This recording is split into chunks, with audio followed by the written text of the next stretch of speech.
Hello and welcome to Real Talk with J&J. This is our first inaugural episode with me, Jacqueline, and my partner in crime, Justin, where we're going to be having a hard conversation about one of our favorite topics, remote work. Since it's such a hot topic right now with people deciding whether to go back to working in offices, whether remote work is as good as in-person work, how to hire, how to create culture, etc. And we can't wait to share our insight and our very developed opinions. Hope you enjoy and watch next time. All right, let's do it. What are we talking about? Okay, so let's talk about hiring in the remote world. What works about it? What's difficult? How do you recruit remotely? Do you recruit all over the world?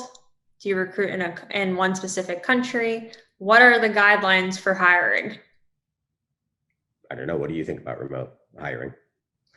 I think that remote hiring it takes a special skill set. You really have to work on understanding different people, what their skills are, their culture, etc. But it gives you the opportunity to hire people anywhere in the world with a good internet connection at different rates, who are the most talented. They don't have to be in Salt Lake City because you're in Salt Lake City. You can find people, wherever and bring them into your organization.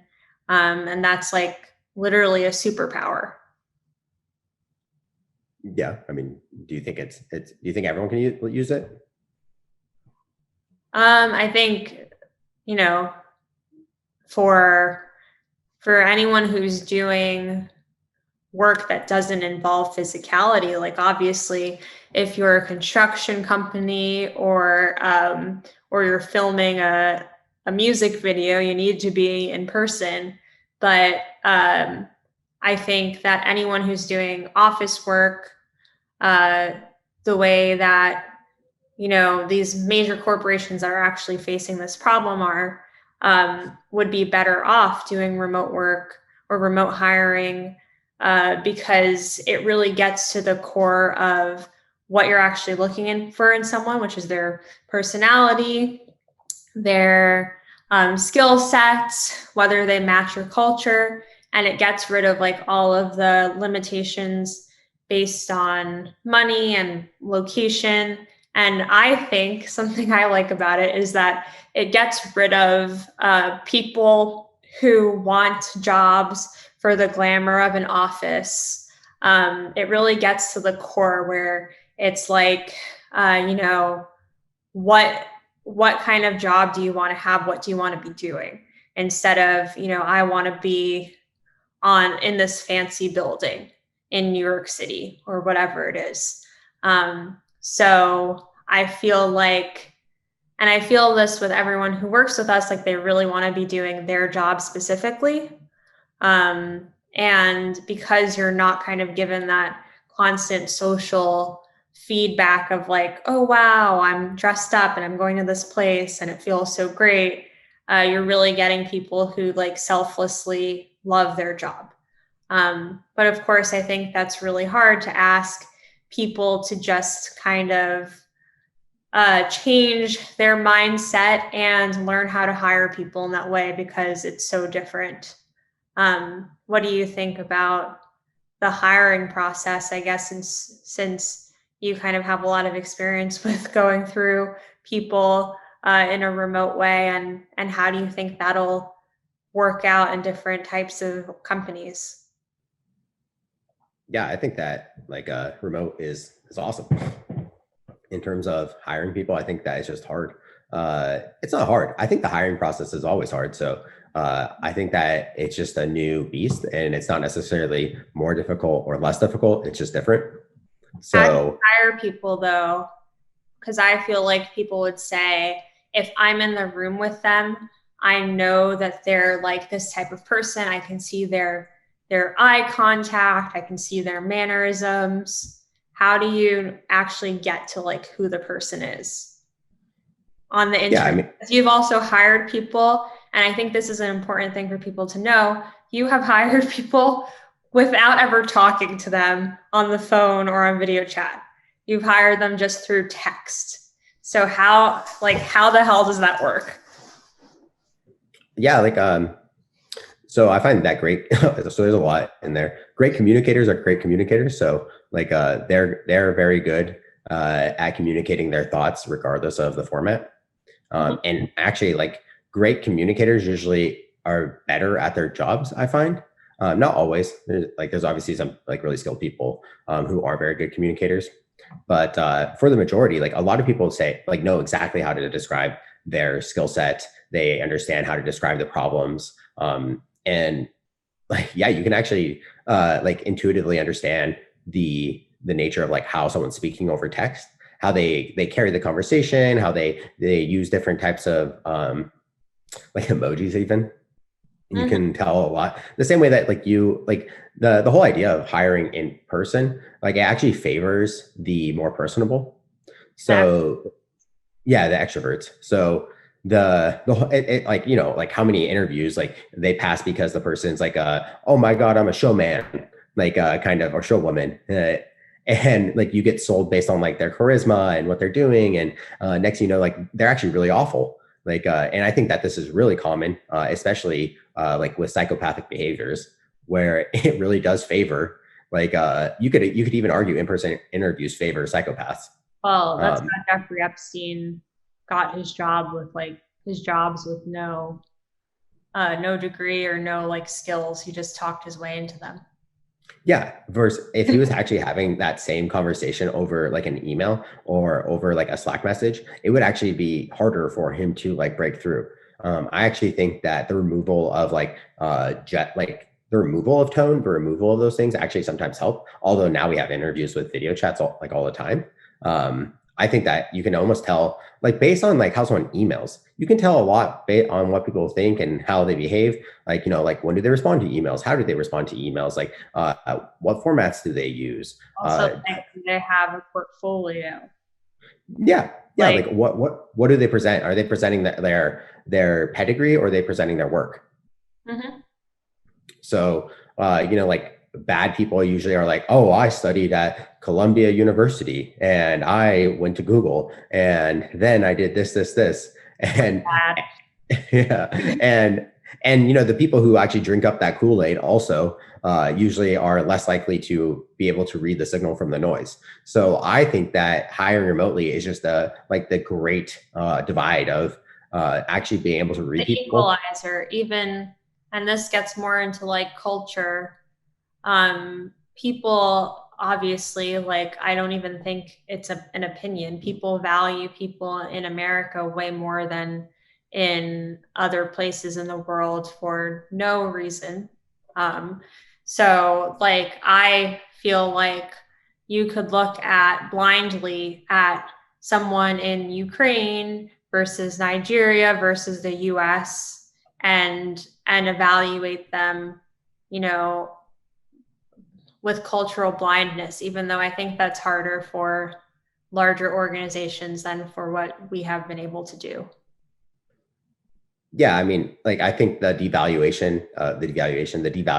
of people outside the United States is the most asinine behavior because the like it's so funny. The CEO of Google and the CEO of Microsoft are both from India, and so if they How were come we talk Indian, about this?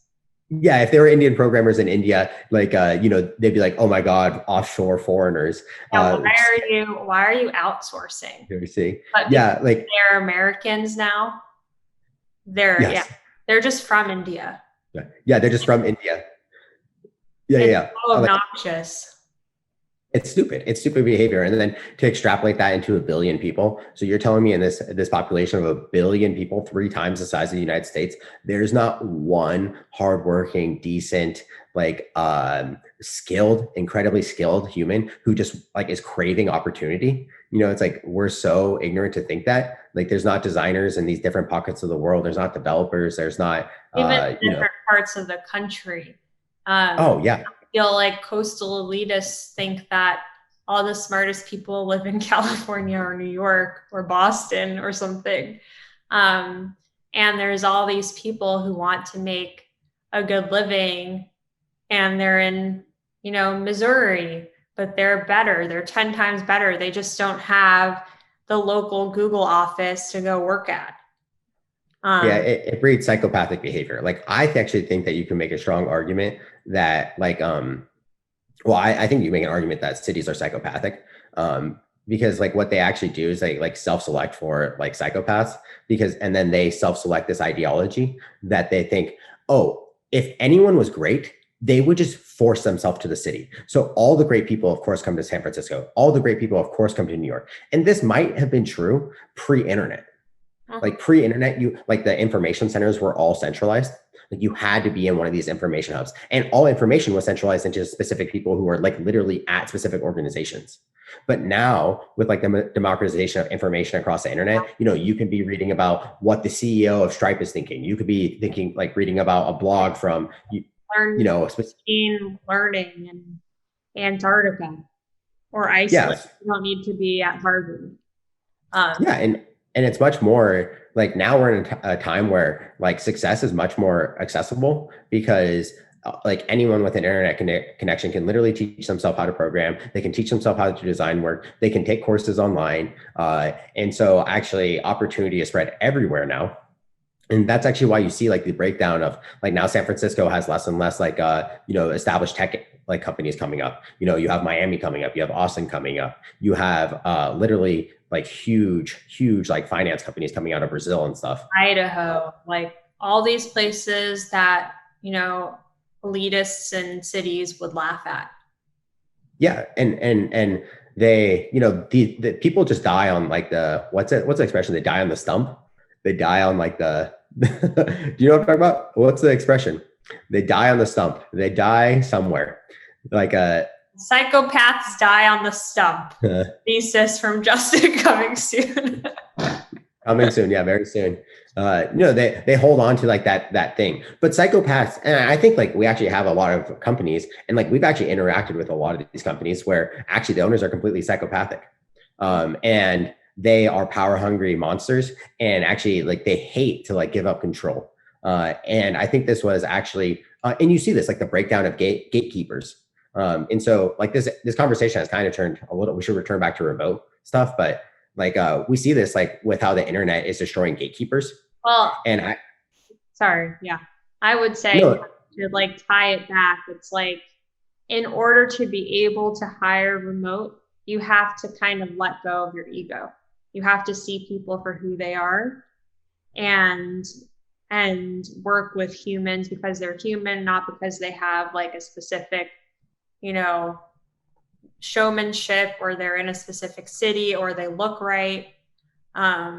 It's really kind of getting to the core of who the person is. And then the last thing I want to talk about on this topic, so we can move forward eventually, because we can talk about it all day, but is like how are corporations going to make them move towards this when they're working with HR and recruitment firms?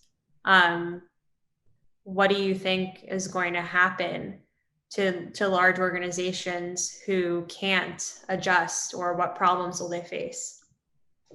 Yeah, I mean, I think that they will just face fierce competition. I think that actually the best talent will eventually want to become, if not like full remote, they will at least want remote flexibility. Mm-hmm. So even for people who work in, like I follow these like space startups, they're engineers, like sometimes you have to be physically present. But I think, for example, I want to go on vacation, and I want my vacation to be, 4 days longer. And I want to actually do like my programming inside of my work, at the front and end of that, and then take the vacation. Like I think the good people are going to want, good people want flexibility. Good people want autonomy. Yeah. So I think that the old corporations are just going to continue to, they're going to be JCPenney. They're going to be Toys R Us. They're going to eventually slowly die because they can't keep up. And this is just, again, the internet just coming in and absolutely destroying, like, basically what happened this year was, like, we have digitized, phone books, we digitized, record players, we digitized CDs. Like, what we actually just did this year was digitize the office. Mhm. So like we just took the whole office and digitized it. So you could just think, like, anyone that was able to like catch with mobile, like anyone that could catch PCs, they were successful. Anyone that caught mobile, they were successful, and if you couldn't catch these things, you died. And this is the next one. Like, anyone who's able to catch the digitization of an office is going to grow and succeed, and anyone who can't is going to die. And so it's just a great selector. Yeah. And that's what's going to happen. Yeah, and that's, I think, the problem that people are going to face. They just can't adjust. They're not Yeah, used they're not used to evaluating people this way, but the market's going to force it because people are going to want more and more, especially like you said, good people. Good people are going to be they want like, flexibility. and I can't even imagine, we're pretty young, but there's a younger generation, a generation that's younger than us that's starting to work and starting to work their way up. I can't imagine them just being like, yeah, I'm going to sit in a cubicle. Gen Z, are you kidding me? Yeah, I'm going to sit in a cubicle. It's like, yeah, right.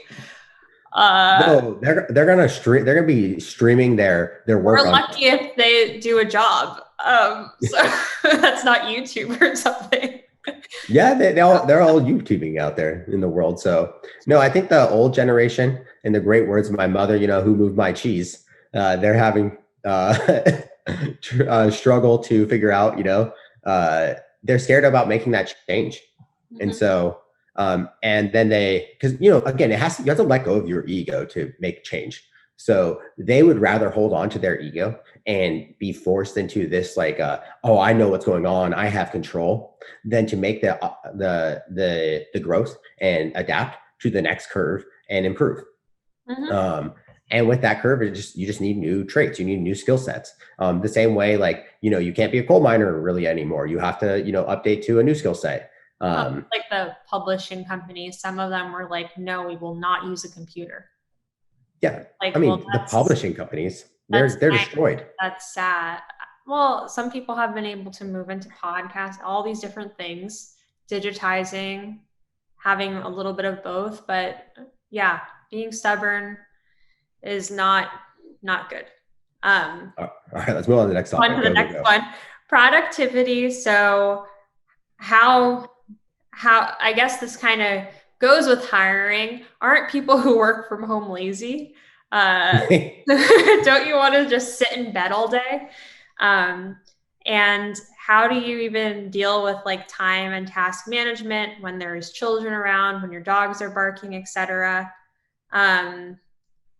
Where to start there, I guess. I think that this has been wildly dispelled. This was kind of like the argument 2 years ago before COVID. People used to say, you're working remote. Like, what are you, in your pajamas? Like, it was an ongoing joke. Like, are you in your pajamas? You're not really working unless you're in an office. I feel like I would video chat people and they would be like, where's the conference room? Like, what's wrong with you? You know what I mean? And I think, there's so many studies that show that people are actually so much more productive at home.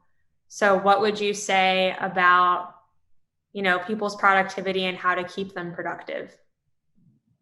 Yeah, I mean, I just had a thought that when you're saying that, it reminds me of all the people who think that the only way that you can grow like a CPG company is through wholesale.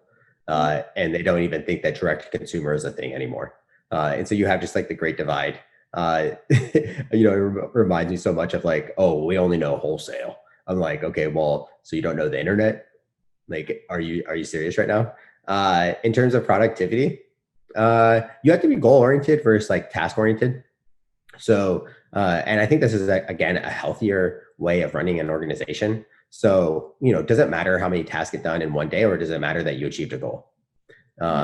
And so like, that's actually like currently like with us at least, and we work with a lot of organizations from like, e-commerce, SaaS to, like giant organizations who are nonprofits, and they, it doesn't really necessarily matter about the task. It matters that the goal is accomplished. So, do you really care if someone worked Saturday to get a design ahead and then had to take, 4 hours off in the middle of a Tuesday because they had to take their wife to a doctor's appointment?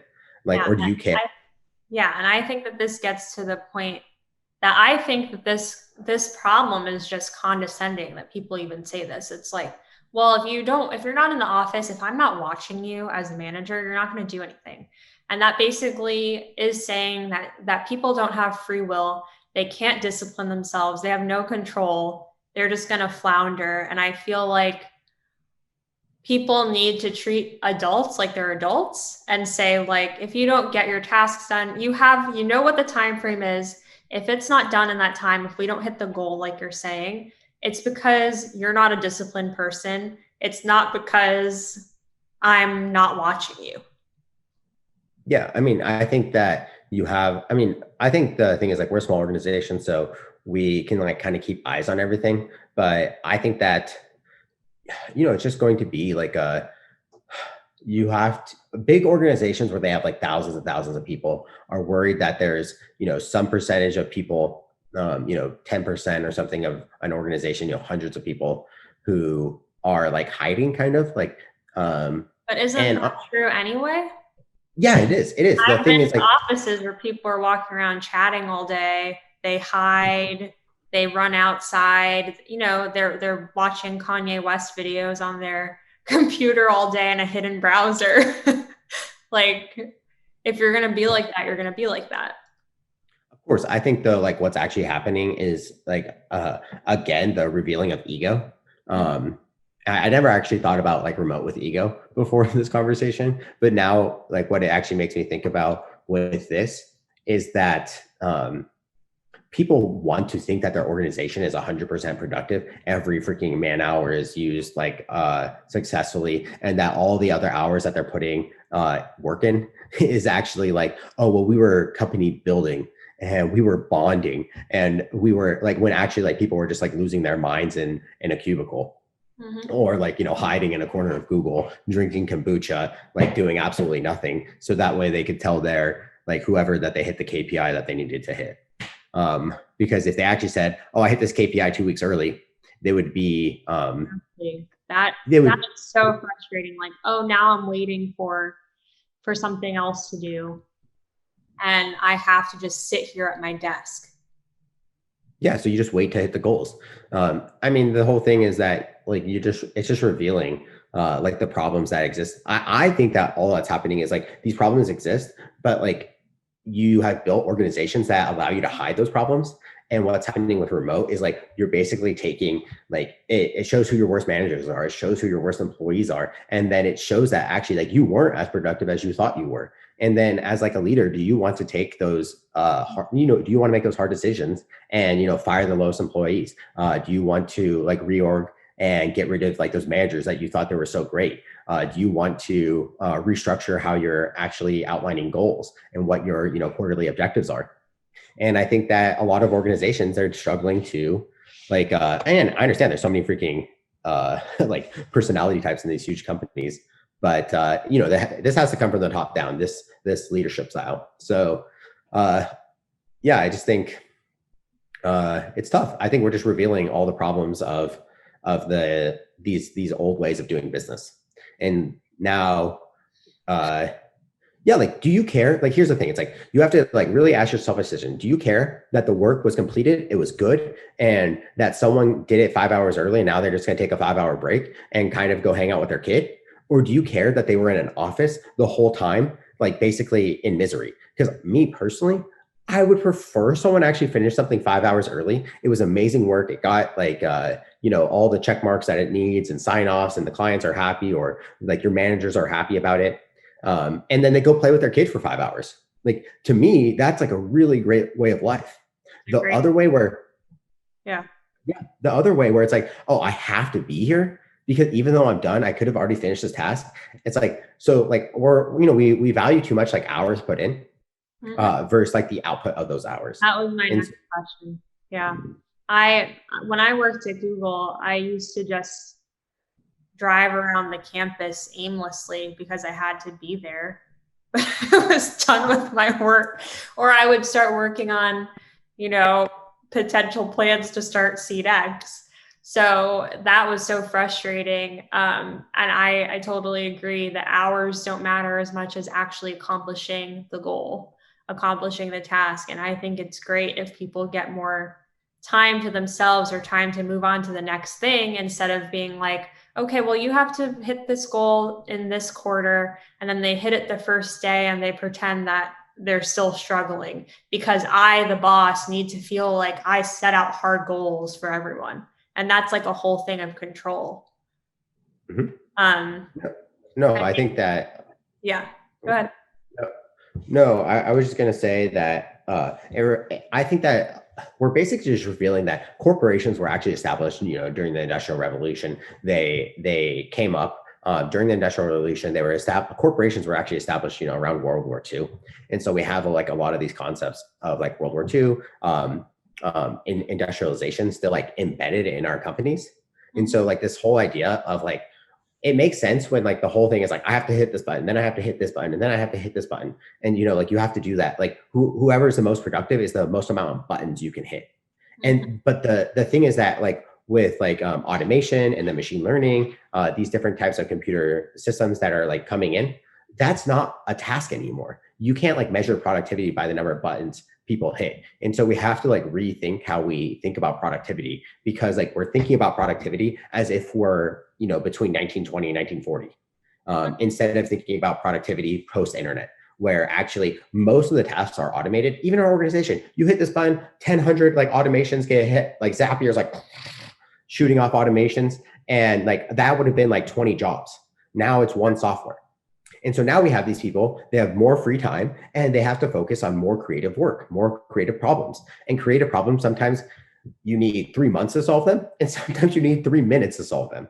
And do you punish someone based on how fast they solved it because they could solve it quickly? Or do you give them a reward and say, okay, take a break and then we'll figure out some new stuff for you to do? Yeah. So that's how we have to rethink productivity is like, are we actually measuring productivity in the correct way? And then everyone's productivity is different, like you were saying. That I think is a good segue into the next topic, which is communication. That's a big one. So, how do you collaborate and actually get things done without face to face interaction, without meetings, which I know you love, in person meetings that take up hours and hours? Um, how do you talk in this asymmetrical way, especially if someone's in Chile and you're in California and the third person is in Moscow? Yeah, I think communication is like the one thing for remote work that is probably like the most difficult, especially with time zones. So that's like the one thing we have to force everyone to do is actually collaborate around specific, at least have overlapping hours of collaboration, especially on your teams. So like if you have specific teams, like they have to have like overlap of communication. So that, that is a constraint, at least a little bit, but you can kind of break up the workday however you want. So maybe you want to work a little in the morning, you want to work a little at night, and you want to be in Spain. Goes back to being an adult and making your Yeah, I want to work for an American company, but I want to live in Spain, so I'm going to work at night, whatever. Yeah. And I'm an adult, and I made that decision myself. The good thing about that too is that's independent thinking behavior, which what we actually believe is that the people who are actually more inclined to do remote work are more likely to be independent thinkers and almost self-selects, because the people who want to go to companies are group thinking. They all get together. They all want to like lead by consensus. Yeah, instead of like, okay, I'm an independent worker. I have this task. I can do that task here. I can do that task here. I can have a kid and do that task. We have dads, we have moms who work with us, and it's like, they can have their kid in their arm. I have no idea, doing the work, it's like, who cares? Like, do I care that their kid was there? Or do I care? Again, this gets back into the similar things in terms of communication. Yeah, in terms of communication, I think that again, it just weeds out bad managers. Bad managers have poor communication.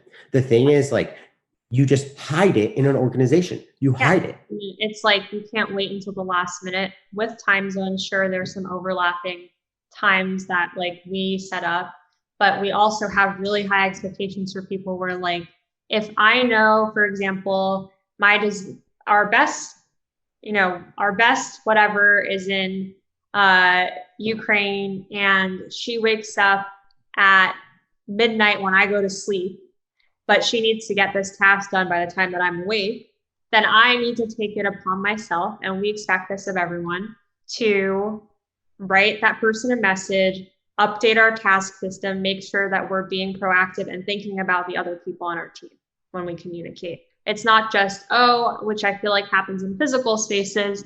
You're like, oh, I need something done. You go to that person's office, you totally interrupt what they're doing, and you say, I need this done right now, because you don't have to plan. Yeah, that's what I think. I think that again, this just is going to be an amplification of all problems. So it forces constraints, and the beauty of constraints is that it actually makes you act with like a certain like boundaries. And so the people who actually hate these things are people who can't plan. They like, and the funny thing is, That's the the people who, experience too. yeah, People who people who are can't like, plan. well, I need you to come. Well, I need you to respond every second. You need to be online when I'm online. It means that you Yeah, can't plan. You can't use, the tools. There's so many tools to plan now, like Asana and all these different things where you can outline tasks for days, days and days and days. Um, you're just not, yeah, you're not being disciplined, and you're not being, like I said, like self-responsible. 100%. Like it's just bullshit. Um, it's so stupid to think these things. I think that we have never had someone who is running an organization who has the inability to lay out a plan Mm-hmm. and and then actually be successful. Mm-hmm. Like last minute work leads to like poor management. It leads to poor work. It leads to like bad like work life balance. You know, it's funny. It's like I feel like I'm an obsessive worker, but I actually feel like I have great like work life balance because like I just move my schedule around based on what I need. Even though I feel like I'm always obsessing about work, and so like these things, it's so stupid that like it's just again, like, do people want to accept the reality? That's like really the problem that corporations are facing. It's like, wow, when these managers went remote, all of a sudden their teams went to shit. Why is that? Why is it that was it really that their teams were so good before, or were they like basically hiding it, or basically you were destroying these people's lives because you had a manager that you hired that was absolutely garbage? And so a lot of people, That's with the control and the speediness. A lot of people, again, this goes back to ego, which is everything, probably, as we have these discussions. A lot of managers, and I've seen this a lot, like to just press on their people. Like, I need you to do this right now. You're doing this now. Now, now, now. Something new's happening. This is just how it is. yeah, this And is just how the industry is the worst I've expression heard maybe in that the in world. every industry, but then I found so many successful people who don't work like that in every industry as well. So I just feel like it's abusive behavior. Abusive communication doesn't work in the remote world as well.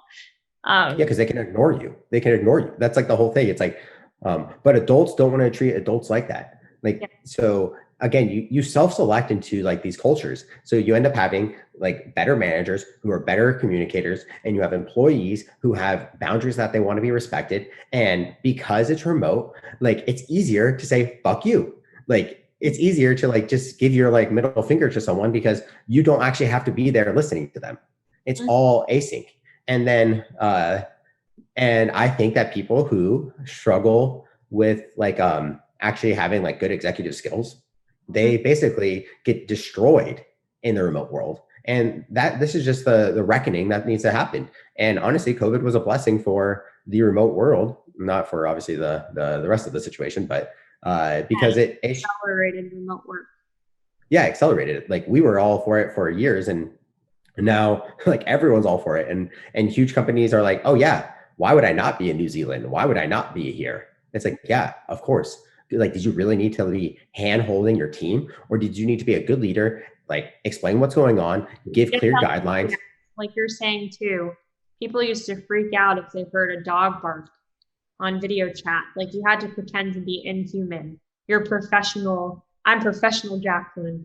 I'm not Jacqueline who has 3 dogs. Like Yeah. both can't coexist. And now I feel like you can just be a human, which is great.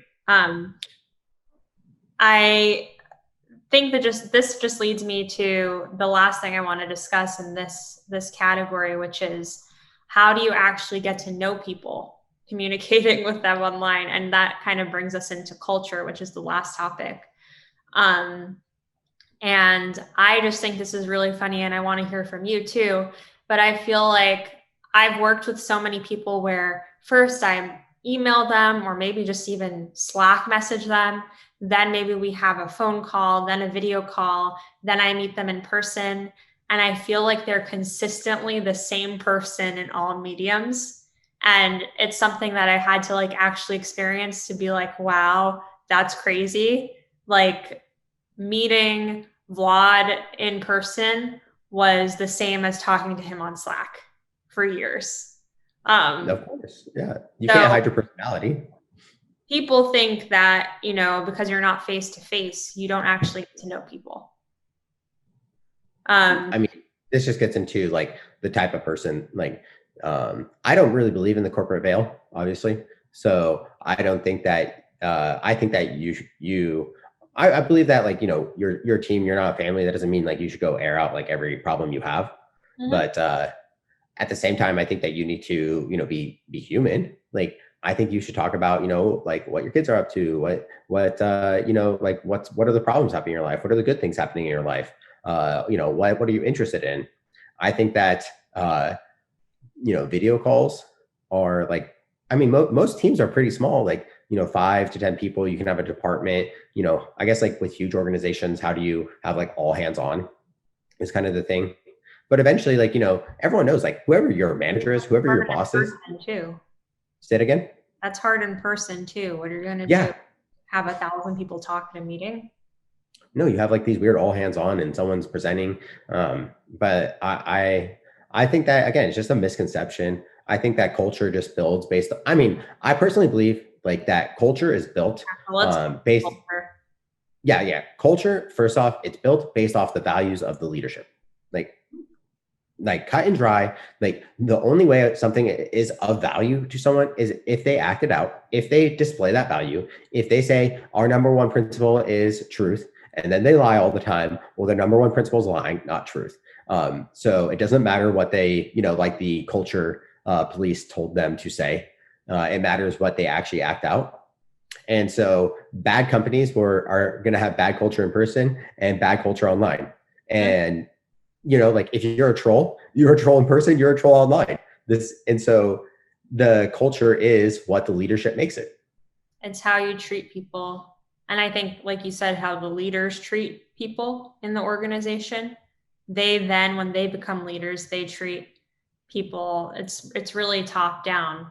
Um, what Culture is about top down though. Like very rarely culture is like bubbling up. Like you can have like these weird like pockets of like funny cultures that are building that you have to be aware of. But for the most part, like you start the organization, you tell people like this is how we communicate, this is how we talk to each other, this is like what we think is important, this is what we think is not important. and you have to be And on you top of it. You have to just be constantly living out those values and and holding people to the expectation that they do as well. Yeah, and then this gets into like actually our remote employees like actually like more suited because like does the other in-person one just breed laziness? Because like you can kind of just be lazy about these habits. But like in the remote world, you actually have to be disciplined. You have to actually have like fierce discipline to be like, no, we don't do this. We act like this. This is how we speak to each other. And something else we've talked about that is like really interesting that I was thinking about earlier in this conversation too is like we experience a lot less like fighting because if you're annoyed, you're at home or wherever you are, you can step out and like calm yourself down. You don't constantly need to be around people. We have never and probably will never, I pray, have like sexual harassment issues because there's no physicality. So I feel like you also avoid all of these HR issues that come up a lot. And part of that is because the people that want to work remotely are more independent and they don't want to even be part of that kind of BS. But part of it is because it just can't even exist. Is there a question there? What do you want to say? Yeah, I agree with that. Yeah. Yeah, I agree. I think that people just struggle to change. But of the organizations that we're working with, all the ones that were able to adopt are thriving, and all the ones who are like, oh, I think we should go back to our offices are dying. Like they really are struggling. Yeah. Quitting, it's crazy. Then I guess one more thing that's kind of part of culture, morale. Like, how do you keep morale high in a remote organization?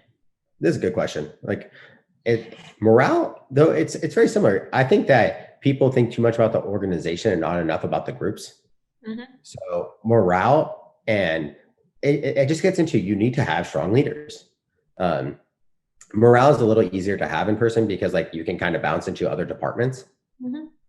Right. So, if I'm unhappy in this, I can kind of just like wander over to the next campus and see like what's going on over there. And you kind of know what's happening in these different parts of the organization.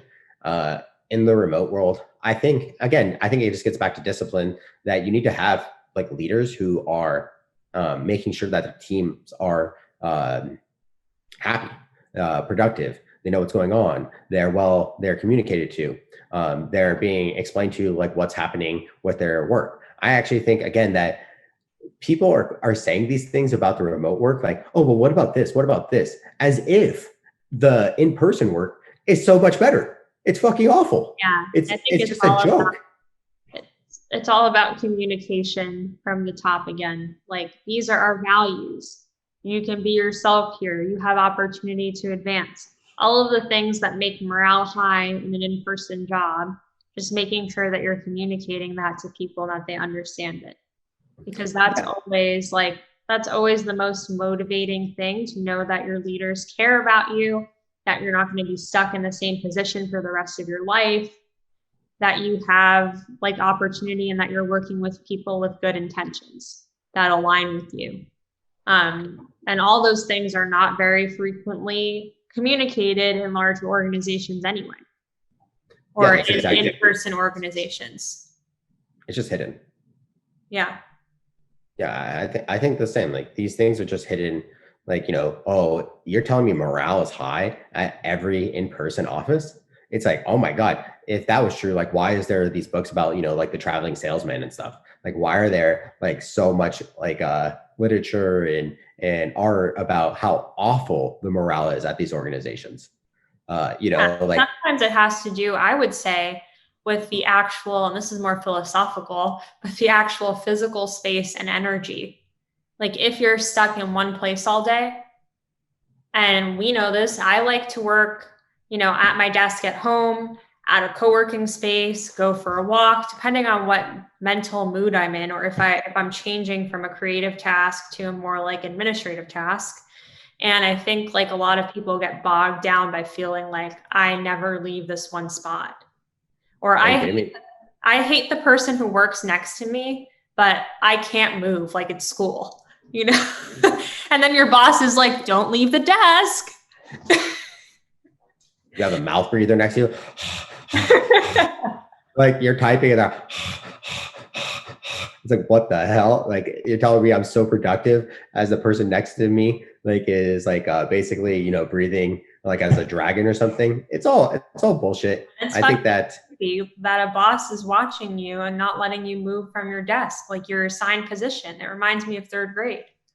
Well, yeah, I mean, we don't believe it. We don't have managers. Like, there's no organization, there's no role in our current organization with the sole purpose of being a manager. Like, the best designer is the lead designer. The best project manager is the lead project manager. The best person at strategy is doing strategy. Like, there isn't like, oh, now we have the person who manages the project managers. No, the best person who's managing the project managers is the best project manager. If not, you kick them out of that. Values, because the people have morale because they respect the leader. They respect that this designer is stronger in these ways and has more experience, whatever it is. I think this is something people don't totally understand.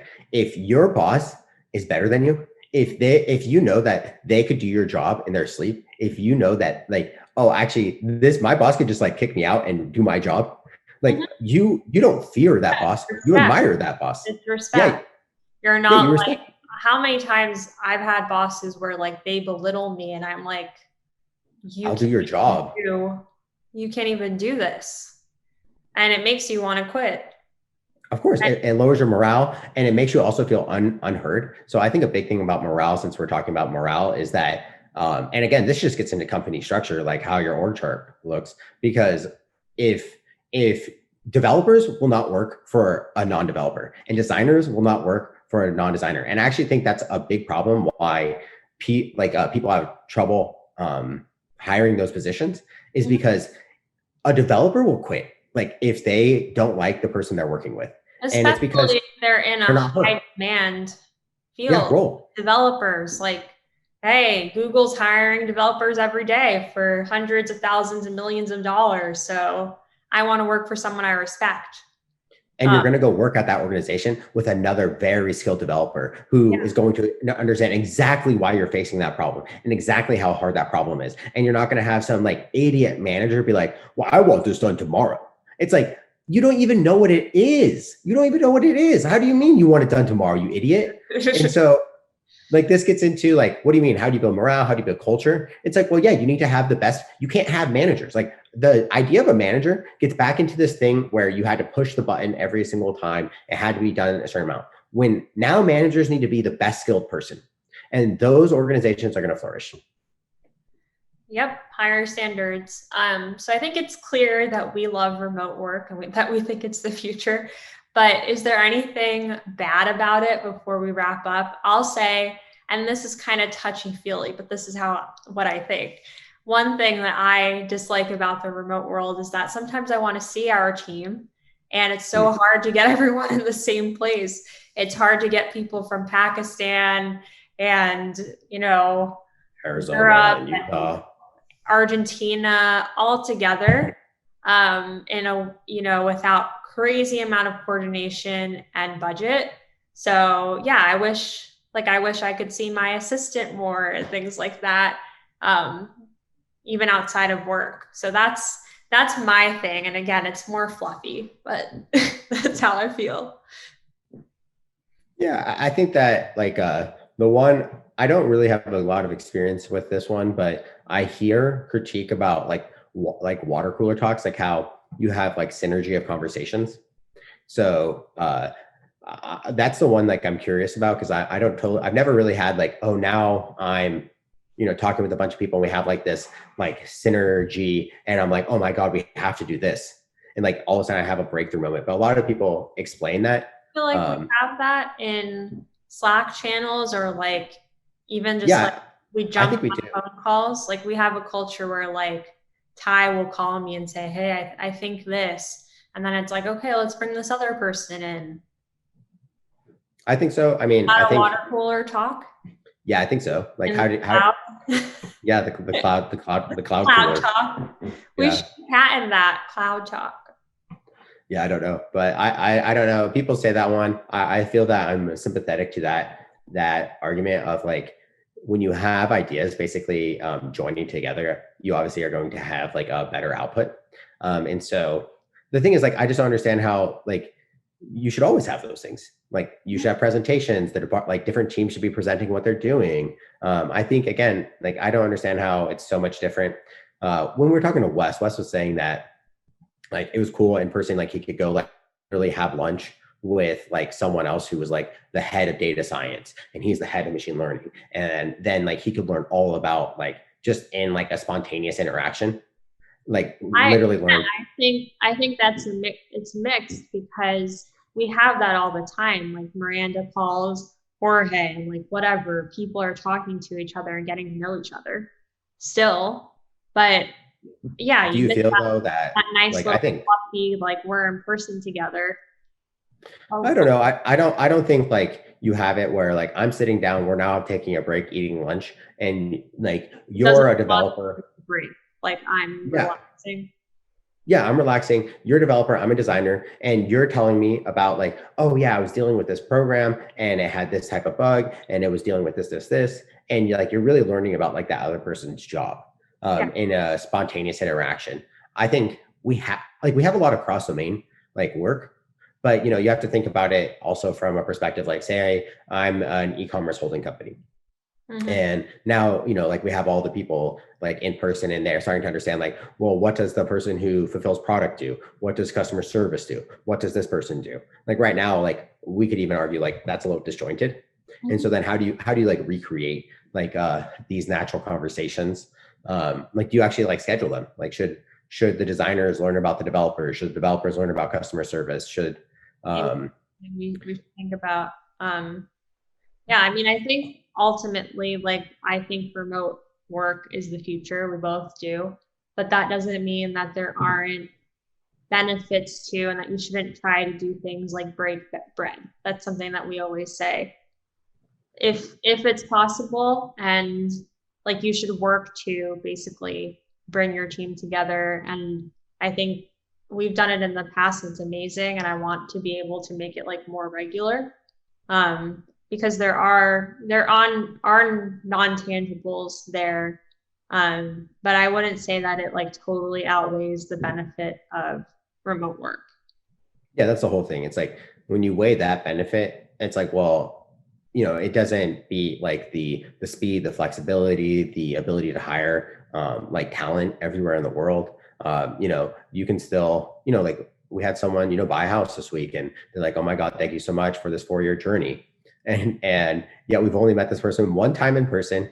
And we spent the first 2 years of our lives not even talking to this person except via Slack. Uh, and yet like they can have an experience so deep that they're happy that like we were even able to share it with them. So like does that happen in person as much? I don't know, like it starts to get into like how do you even quantify like these things. And That's so relationships. yeah, like I have relationships with people I talk with every day that are shallow, and I have relationships with people that I talk with like once every 2 years that are deep. And Mhm. so is it, like how do you quantify these relationships? And those are the questions that you have to go like think about. And I think that's what, larger organizations are struggling with. Yep. Well, cool. Thanks for the talk. Any final Yeah, words? no, go remote. I think that, we've met clients. We've never even met most of those are the clients that we meet in person. They are awful.